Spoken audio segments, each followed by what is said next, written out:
Senhor. É bom que a gente saiba que é o jugo de Deus. Bom que o homem aguente a carga enquanto é jovem, ou o jugo enquanto é jovem. Assenta-se solitário, sozinho em silêncio, porque o Senhor o colocou sobre ele. E aqui a Bíblia nos declara de uma maneira muito especial como o profeta Jeremias entendia sobre o que ele estava escrevendo, porque na verdade Jeremias se dedicou a fazer isso, a suportar um jugo. A palavra jugo, ela vem do grego zugos, que quer dizer aquilo que é usado para unir duas coisas, Então a palavra jugo, ela vem da palavra grega que significa jugos, que quer dizer aquilo que é usado para unir duas coisas, aquilo que é para manter a união entre duas coisas, ou elo. E quando nós falamos dessa palavra, essa palavrinha simples aparece em toda a Bíblia Sagrada, pela versão de Almeida Revista Corrigida, 52 vezes. Esse instrumento representa simbolicamente, no contexto da Bíblia Sagrada, o domínio, o governo e a sujeição de um indivíduo a outro. Então, quando você traz o termo jugo para o ambiente da Bíblia Sagrada, ele simboliza exatamente o instrumento que representa o domínio, o governo e sujeição, e a sujeição de um indivíduo ao outro. E a Bíblia nos mostra isso de uma maneira muito especial, quando Paulo escreve a carta aos Colossenses, lá no capítulo 2, no versículo 18, que é uma coisa tremenda, o jugo de Deus, o jugo do Senhor. E Deus nessa noite quer jovens que aprendam a levar o jugo de Deus sobre si. Paulo declara de uma forma muito especial que ninguém afirme que é melhor do que vocês, porque diz ter visão, tem prazer em uma falsa humildade na adoração de anjos, e dessa forma os impeçam de alcançar o prêmio. Esses são homens já idosos, que têm uma mente muito carnal e orgulhosa. Paulo fala que esse tipo de homem, eles levam as pessoas a errar. Mas olha o que ele diz no 19: mas eles não estão ligados a Cristo, a cabeça, o qual todos nós que somos seu corpo estamos unidos, porque somos unidos pelos seus fortes ligamentos, e só crescemos à medida que recebemos de Deus a nutrição e a força.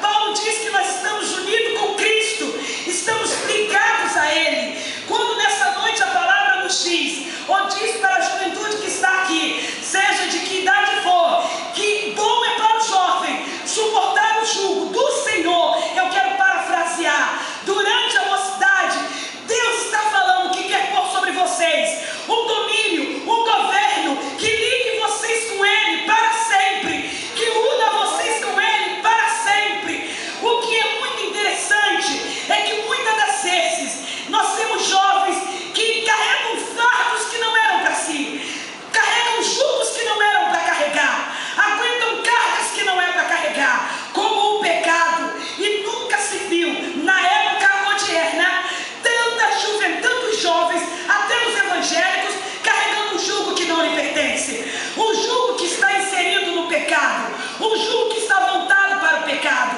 O grande momento dessa geração, o grande ataque do diabo a esta geração, não é afastar uma geração de Deus por meio do pecado e do mundo. A grande tática de Satanás não é mais desviar você da igreja e jogar você lá fora, porque Satanás é inteligente e ele sabe perfeitamente bem que se ele te jogar lá fora, o teu pai, tua mãe, a igreja, a liderança da igreja vai interceder por você dia e noite, e uma hora o Deus que ouve as orações vai atender e vai te trazer de volta. A grande artimanha do diabo hoje é afastar você de Deus, você estando dentro da igreja. Eita, meu Deus, aleluia.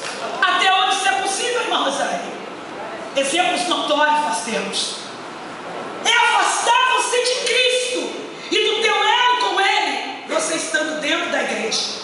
Isolda, nunca aceite essa palavra como conselho. É melhor os jovens a si mesmo na igreja do que no mundo. A si mesmo como? A si mesmo como? Sem visão? Sem batismo com o Espírito Santo? Sem poder?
Aleluias.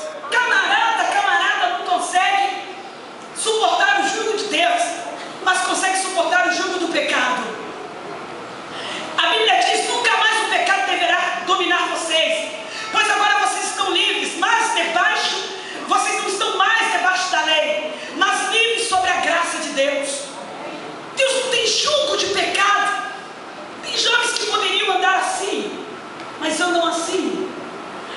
É como o hino horroroso da harpa que se canta lá na Assembleia de Deus, em que eu sou membro. Andas carregado de tristeza e dor, uma bronca desse hino, que derrota, sem nenhum auxílio, nem um salvador.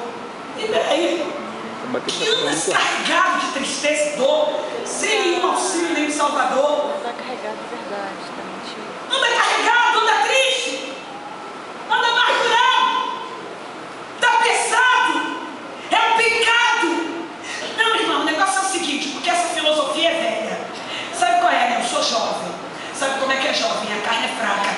A carne de todo mundo aqui é fraca. Não há um texto bíblico que diga: e a carne dos jovens são mais fraca. Pelo contrário, há um texto bíblico que diz que jovens são sorte. Verdade. Glória a Deus. E a palavra de Deus está em vós. Há um texto sagrado que diz: uns correm e caem. Os que esperam no Senhor renovam as suas forças. Mas a Bíblia declara no mesmo contexto de Isaías 40:32: os jovens correrão e não se cansarão, caminharão e não se fatigarão.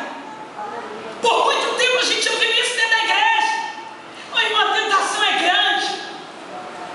O mesmo Espírito Santo que capacita a mim, a outros irmãos, a vencer, é o mesmo Espírito que quer capacitar você, que quer te ajudar. É uma decisão sua querer viver no pecado. É uma decisão sua querer o jugo do pecado e do diabo sobre a tua vida. É uma decisão sua querer andar como se tivesse com o jugo sobre você e que não te faz feliz. Porque na verdade você não é feliz. Você não pode ser feliz. Porque o jugo que você carrega é pesado demais. É um jugo que não tem a ver com Deus. Nessa noite, a proposta de Deus é trocar o teu jugo pelo jugo do Senhor. Porque o jugo da juventude é um jugo que tem características próprias. Porque quando falamos de juventude, biblicamente falando, falamos de um tempo da vida que não volta nunca mais. Nunca mais. Eu gosto muito porque a psicologia, eu não sou muito de psicologia não, mas eu gosto muito de algumas coisas que a psicologia traz pra gente como informação.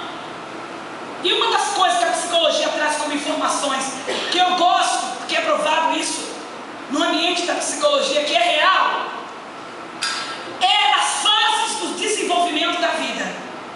Para cada fase da vida, uma etapa de desenvolvimento. E quando a psicologia divide a fase da vida para entendermos o desenvolvimento humano, a psicologia mostra que dos 18 aos 25 anos é a fase da juventude. Passou dali adulto. Passou dali até os 64 é adulto. Passou dos 64, você sabe, é a melhor idade. Mas é adulto. Mas escute, a gente considera que o nosso país é um país jovem. Então a gente considera que 30, 35 anos o pessoal é jovem, porque o Brasil é um país jovem. Mas uma coisa que me chama a atenção é que a juventude ela tem características próprias. Quando o Senhor fala-nos nesta noite que deveríamos trocar o nosso jugo pelo jugo dele, é que ele considera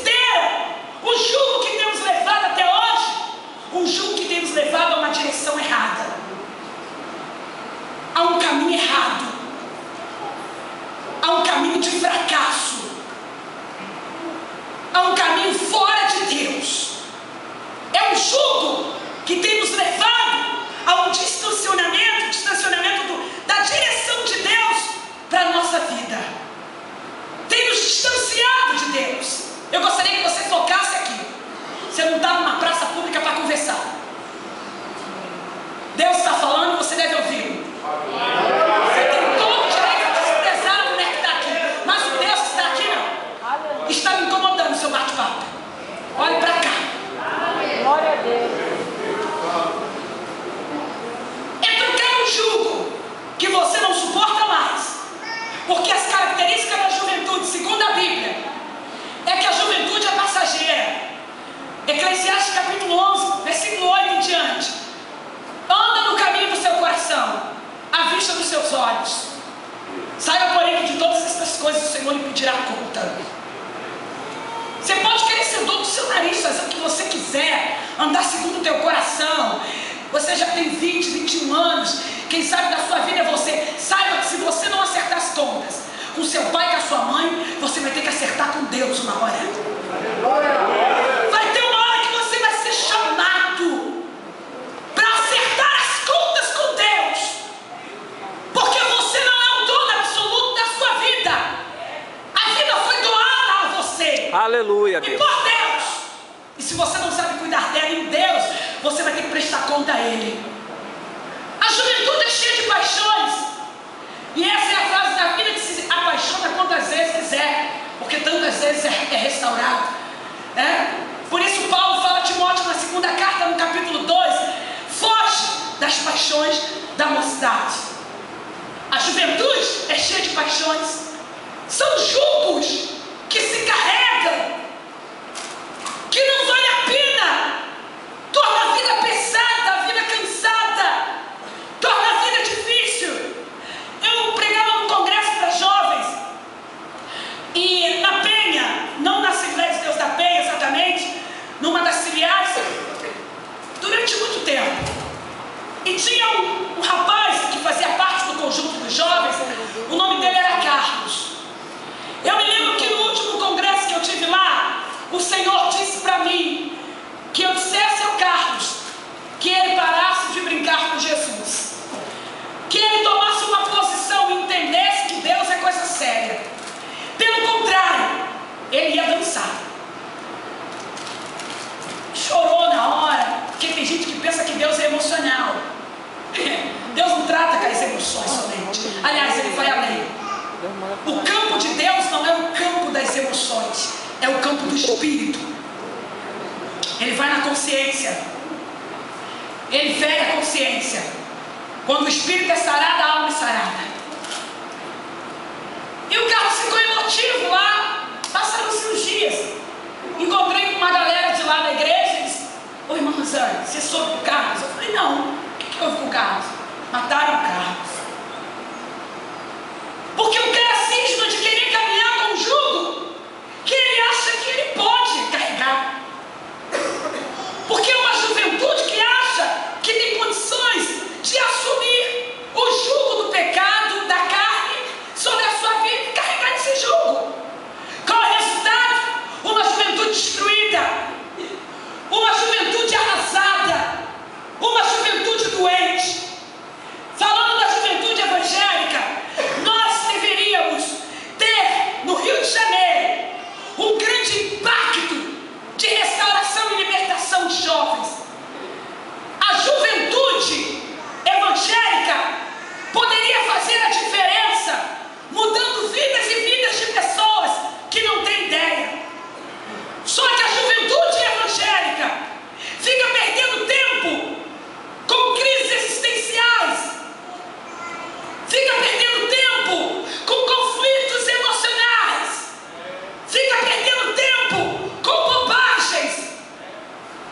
E sabe o que acontece? Enquanto você está dentro da igreja, perdendo tempo com crises existenciais que não vai te levar a lugar algum, tem uma juventude lá fora tocando bonde. E aí você olha para o funk. Toda sexta-feira à noite é disponibilizado de várias comunidades do Rio de Janeiro, ônibus e mais ônibus, contratados pelos líderes de comunidade, que a gente sabe quem são, para carregar centenas de jovens para os bailes da Chatuba, para o baile de não sei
jugo é pesado. Isaías 9:4. O nosso jugo é pesado. E Lamentações 1:14, Jeremias diz que o nosso jugo é pecaminoso, é o jugo do pecado. Em 2 Coríntios 6:14, Paulo fala do jugo enganoso, do jugo do engano. O que me preocupa não é trazer uma palavra que vai fazer a você chorar nessa noite, mas não assumir o compromisso que Deus quer. É uma palavra profética nessa noite. É uma palavra de Deus dizendo à juventude que está aqui, que é tempo de você trocar o jugo. É tempo nessa noite de você dizer: Senhor, quebra o meu jugo. O que eu carreguei até agora sobre mim. O que eu trouxe até agora sobre a minha vida. Até agora eu governei a minha vida. Até agora eu me mandei. Até agora eu fiz o que eu quero. Até agora eu ditei as regras. Até agora eu exigi o cumprimento dos meus sonhos. Mas a partir dessa noite eu quero ter o jugo sobre mim. Não dá para entender determinadas coisas. Eu quero ter o jugo sobre mim. Eu quero a tua direção, eu quero o teu governo. Mas o que Deus vai fazer com o jugo que nós carregamos sobre nós? Deus vai quebrá-lo para te libertar. Em Levítico 26:13, Deus fala que o povo andava sobre o jugo do Egito. E o Egito representa simbolicamente o mundo. Todo mundo sabe disso. E a Bíblia diz que Deus disse para o povo que quebrou o jugo do Egito que estava sobre eles. Há 2 anos atrás, eu tive um sonho com uma jovem de 20 anos, que morava perto da casa, do lugar onde eu morava. E Deus me deu um sonho com aquela jovem, e eu disse: eu não sei como contar, porque é uma jovem cristã, batizada com o Espírito Santo, mãe crente, criada na igreja, né? Abafa. Eu não vou contar isso não. Mas de manhã, quando eu saí, um quilo dentro de carne com ela. Que é uma sorte a missão que a gente recebeu de ser mensageiro. Mas eu quero falar com você. Eu tive um sonho com você, que você estava vestida com uma camiseta do Olodum, e você chorava muito. No sonho Deus mandava eu orar por você, porque o Senhor me dizia que você estava gravemente doente e que Ele só iria te curar quando você se voltasse para Ele. Eu não sabia da vida dela, nada, porque eu não tínhamos convivência para isso. E ela começou a chorar quando eu falei o sonho. Ela falou: você vai orar por mim quando? Eu falei: quando Deus mandar orar. Não vou orar agora não. Fui embora.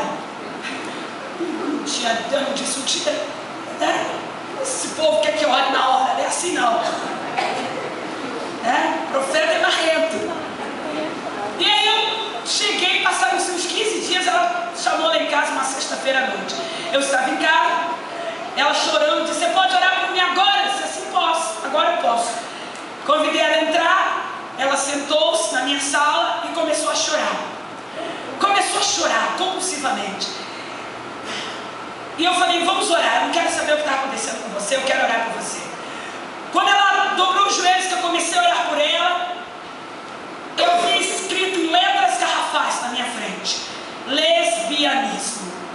E eu disse: eu não estou vendo isso não, eu estou tendo quinéias, isso é, eu estou em êxtase, não é possível. 3 vezes lesbianismo. E eu disse: Jesus, essa menina é crente, eu não estou vendo isso não. E ela lá no chão chorando, dizendo: Senhor, eu estou impura, eu estou impura, eu estou impura. Quando acabei de orar por ela, dei um abraço nela, não falei nada do que eu vi. Falei: eu vou começar a ir com a mãe dela. Chamei a mãe dela dias depois, falei: olha, preciso falar com você. A mãe é crente, né? Vem cá, Deus me deu essa visão com a sua filha, procure saber o que está acontecendo. A mãe passou a mão na cabeça e disse assim: ah, Rosane, só ora. Só ora. Quando a mãe disse só ora, eu disse: Jesus, o negócio está pegando nele. Fiquei na minha. Passaram-se um mês e pouco. Fui pregar no retiro de jovens em Minas Gerais. Viajei 10 horas de carro para chegar àquela cidade. Fim do mundo.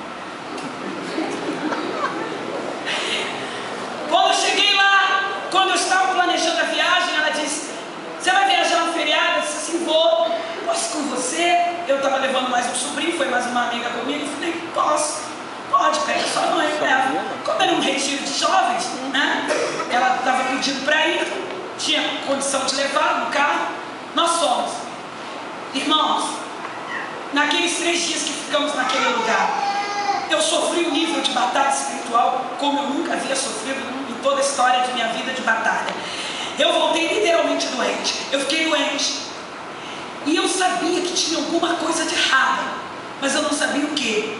Fora a juventude daquela igreja, que estava só a graça de Deus, aquele fardinho que eu levei comigo, só a misericórdia de Deus. Quando nós chegamos de viagem, eu falei, Jesus, eu não carrego essa menina mais para lugar nenhum. Passou uns 2 dias, ela foi lá em casa de novo. Rosane, eu vou operar amanhã, eu estou doente. Como Deus te mostrando um sonho. Falei, você quer oração? Ela falou, quero. Não sei se vai adiantar. Falei, oração sempre adianta, minha filha. Vem cá, nós vamos orar. Era 11 horas da noite. Ela falou assim, eu precisava conversar com você, mas eu não sei por onde começar. Falei, fale se você quiser. Se você não quiser, você não fala. Você vem para orar e nós vamos orar. Eu não quero saber de nada. Ela disse, não, eu vou falar. A minha conversa com ela foi de 11 da noite às 5 horas da manhã. Ela saiu da minha casa para ir tomar banho, comer alguma coisa e ir para o hospital para passar pela cirurgia. Foi uma noite que nós choramos compulsivamente. Porque aquela menina dentro da igreja, criada na igreja, o diabo dentro da faculdade armou um laço para ela e ela caiu no pecado de lesbianismo e não sabia como voltar. Ela não sabia o caminho de volta. Porque ela trocou o jugo do Senhor pelo jugo dela. E a minha pergunta para aquela menina foi, você tem condições de assumir esse pecado? Você sabe que vai viver com uma marca o resto da sua vida. Você tem condição de assumir? Se você disser assim, tem, eu vou orar só para você ir embora. Eu não tenho nada a ver com a sua vida. Quem vai para o inferno é você, o problema é seu. Entendeu? Não, eu não quero. Falei, você não assume, não. Porque um dia ela disse que quem mandava na vida dela era ela. Porque um dia ela disse para Deus que ela queria fazer na vida dela o que ela quisesse. Porque ela entendia a liberdade como viver do jeito que ela queria viver. E resolveu pôr um jugo sobre a sua vida e andar segundo a vista dos seus olhos. Só que o jugo, nosso jugo, é muito pesado. É muito doloroso. Por isso Deus disse para Israel, eu quebrei o jugo do Egito que estava sobre vocês. Porque o jugo do Egito é um jugo que traz aflições. E era assim que o povo estava, aflito, jovem, que anda com o seu próprio jugo, vive em aflição. Você pode mostrar que está alegre, você pode entrar aqui e dar um sorriso, você pode até brincar, mas você não consegue esconder de Deus o desespero que há em sua alma. Porque você acha que tem as direções da sua vida na sua mão. Ele quebra o jugo para nos restaurar. Jeremias 38. Deus quebra o jugo de Judá para restaurar Judá. Não tem restauração sem quebra de jugo, sem quebra do nosso domínio sobre a nossa vida. Deus pretende, eu acredito, irmã Isolda, levantar aqui na Figueira uma geração de jovens com um potencial incrível nas mãos dele. Diga comigo, jovens que estão aqui, eu tenho um potencial incrível. Eu tenho potencial incrível. Olha para quem está do seu lado e diga, você tem um potencial incrível. Aleluia.